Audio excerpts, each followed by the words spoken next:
Right now we have a child with, with a gunshot.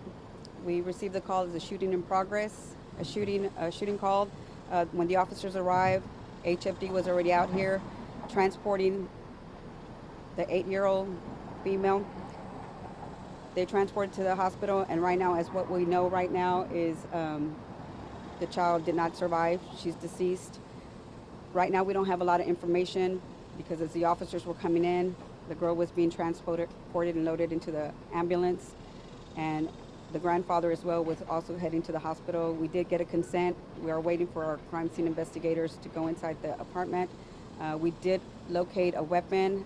However, we did not disturb the scene, so we just see partial of what the weapon on the bed, but that's all we have for now. Here the common theme is we had a shooting yesterday with a 4-year-old in this area, and she survived. Last Thursday, we also lost a 3-year-old with a gunshot wound. It's still under investigation, but we know we're in summertime. We know the kids are at home. We know the parents may have to work. We know that sometimes we leave our children by ourselves. But here is the plea to the parents, to the caregivers. Please lock up your weapons. These are senseless. These are preventable. There are lock boxes. I implore you to, at least if you have a gun and you don't have access to lock up your safe, always keep your guns unloaded. Teach gun safety to your kids. Tell them not to touch the weapons. This is happening too often. We're losing our valuable, beautiful children just on accidental shootings, and this can be prevented. Once again, you have council people, you have some of your civic associations that are giving out gun safes. Please utilize those resources.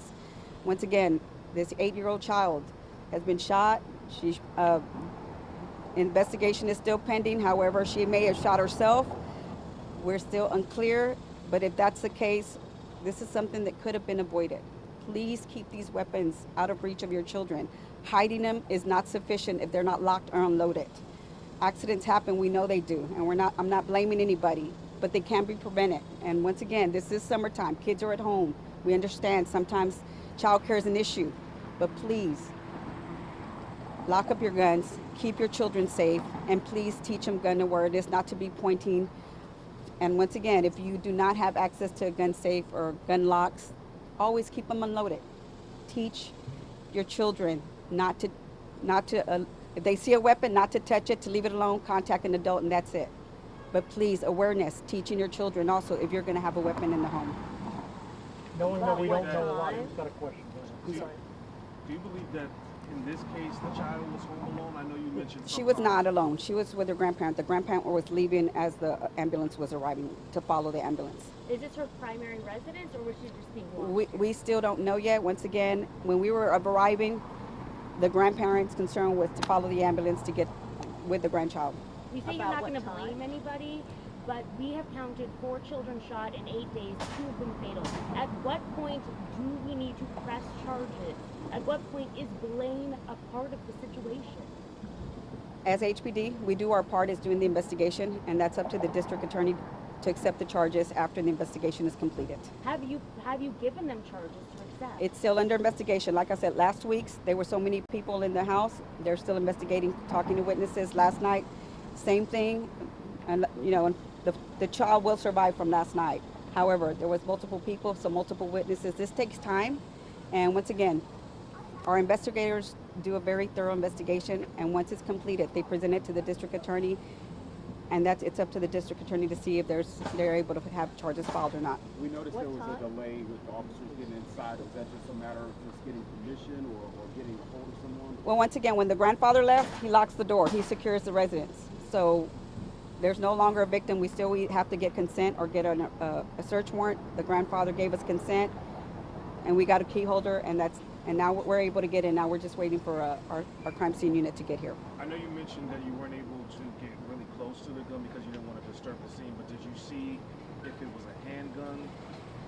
I'm gonna take a guess because I just saw the handle, and it appears to look like it's a revolver, but it's covered.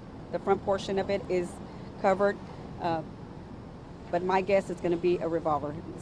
May not be accurate, but once again, it was under the cover, partially hidden. And what time? The officers arrived at 12:40. How many shots were fired? Do you know? Just one. a single shot. The single shot. It was an in and out, the stomach, out of the rear. And was it the grandfather who called 911? Yes. And was it only the grandfather who was He home? he appeared to be the only person there at the time. Yes. Okay, and sorry, our viewers are just now joining us right now at 4 o'clock. Can you give us a quick recap live for our viewers? We had a shooting here that occurred. We got a call here at 12:40.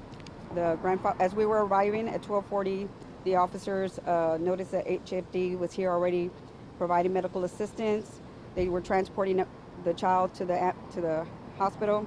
The 8-year-old arrived and did not survive. She has one gunshot wound. The grandfather went with her, so they secured the residence, and right now we're just going to continue to investigate. Any other questions before we do any Spanish? I know you said there were several, but is the correct number within the past week 4? Well, I'm just saying of the ones that I can recall. 3 that we know of. 3 we know of right now at the scene. Since June 29th? Yes. Yes. Yes. This is the fourth one. This is the third one. This is the third one as of from last Thursday. Last Thursday, the child did not survive. Last night, it was a shot on the foot, and the officer that was on the scene is on this scene as well. The child did survive. Today, unfortunately, the 8-year-old did not survive. And we'll provide the addresses after this is over. Okay, and so it was an 8-year-old girl at home in an apartment with her grandfather. Yes, ma'am. Just the two of them. That we know of right now. And you don't know who fired. We're not sure yet. Any other questions?